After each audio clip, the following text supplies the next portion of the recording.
Another day, another J. Fern's wife story. May pinuntahan si J. Fern kaya pagkatapos kong patukain ang mga manok ay pinababan ko yung 5K sweater brood hen. Nangitlog kasi ang aming 5K sweater brood hen kaya kailangang pababhan. Ganyan lagi ang ginagawa namin para may similya ang lahat ng itlog. Na-priming na ang aming ARL right nose sweater brood hen. Nasa battery cage siya pero araw-araw namin binababa para mas mabilis daw mangitlog, sabi ni J. Fern. Sa scratch pen namin siya nilalagay malapit sa aming possum sweater broodcock at kapag gabi naman ay binabalik namin sa battery cage.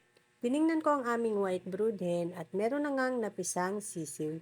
Bago lang yata napipisa ang kanyang sisiw dahil medyo basa pa ito. Hihintayin ko lang matuyo ang mga sisiw niya at ilalagay ko na sa kahon. Tinanggal ko na ang mga shell para maluwag na ang pugad. 2 sisiw pa lang ang napipisa.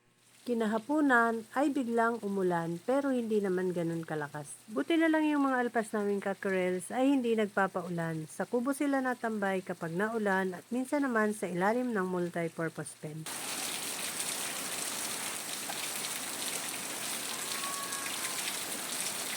Pagtila ng ulan ay nagumpisa na akong magpatuka. Yung mga cockerels na alpas muna ang una kong pinatuka para walang magulo. Mukhang gutom na yata sila dahil nakasunod na sa akin ang mga manok. Maya-maya nga ay lumipad ang isang cockerel at dumapo sa balikat ko. Ganyan nga sila kapag gutom na. Kaya inuuna ko silang patukain dahil kapag hindi yan pinatuka, susunod yan sa akin, baka lang maapakan ko.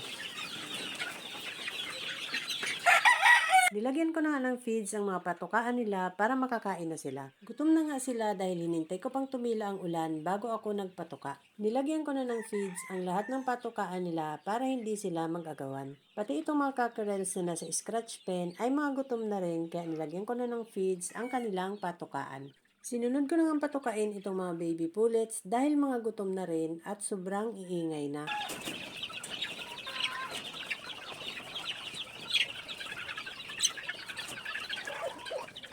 Ito namang white brood hen ay hindi na naman mapakali sa pugad niya. 3 pa lang sisiw ang pisa pero tayo na ng tayo. May itlog pang may crack pero tayo na ng tayo itong inahin kaya baka maipit na naman ang kanyang mga sisiw. Kaya pagkatapos kong magpatuka, kinuha ko ang mga sisiw niya at nilagay ko na sa kahon. Yung 2 sisiw ay maayos ang pisa pero yung isang sisiw ay mukhang premature. Hindi pa rin kasi natutuyo ang pusod niya at mukhang nagtatagas pa.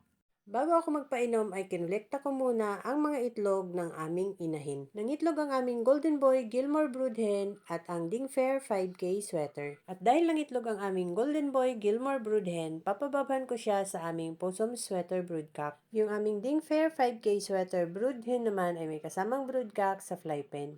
Kaninang umaga, yung isang 5K sweater brood hen ang pinababhan ko dyan sa aming Possum sweater broodcock at ngayong hapon naman itong Golden Boy Gilmore brood hen. Kapag nagpapababa kami ng mga inahin sa aming broodcock ay hindi sunod-sunod. Umaga, tanghali at hapon lang kami nagpapababa. Pero ngayong araw, umaga at hapon lang kami nagpababa.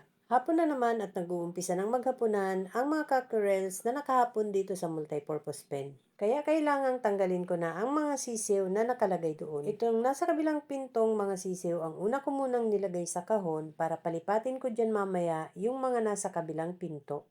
Mahirap kasing hulihin ang mga sisiw kapag malawak ang kanilang ginagalawan. Kaya palilipatin ko dyan yung mga sisiw sa kabilang pinto para mabilis ko silang mahuli. Ikinakawang ko lang ang partition ng kwarto para makapasok doon yung mga sisiw at makalipat sa kabilang kwarto. At pagkatapos nilang lumipat ay isasara ko na ulit ang partition. Ayan, binuksan ko yung pinto ng multipurpose pen para humapon na dyan yung mga alpas ng cockerels. Pinalipat ko naman dito sa kabilang pinto yung mga sisiw na nandun para maubos nila yung patuka na natira nung nilagay ko sa kahon.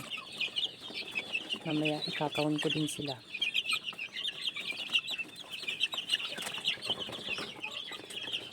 Hayaan ko munang tumuka. Mamaya bubuksan ko yung ibabaw ng kahon at screen ang ilalagay ko dyan. Nilagyan ko lang yan ng pati para hindi sila makalabas.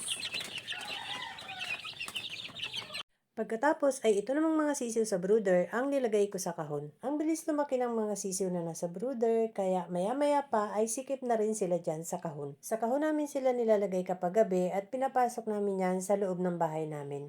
At nung papadilim na nga ay nagsimula ng maghapunan ang mga alpas na cockerels sa multipurpose pen. Binabantayan ko lagi kapag naghahapunan ang mga alpas na cockerels dahil baka merong humapon kung saan. Kailangan alam ko kung saan sila humahapon para mailipat ko sila lahat dyan sa multipurpose pen. Yung ibang mga cockerels kasi ngayon ay sa sanga ng puno naghahapunan at yung iba naman ay nasa bubong ng multipurpose pen. Meron pang mga cockerels na sa ibabaw ng scratch pen humahapon kaya kailangang tanggalin ko sila doon at ilagay lahat dyan sa multipurpose pen.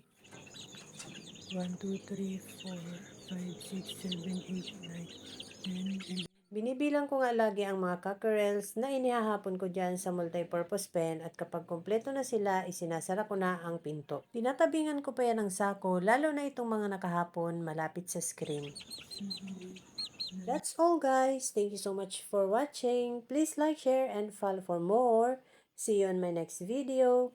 Bye!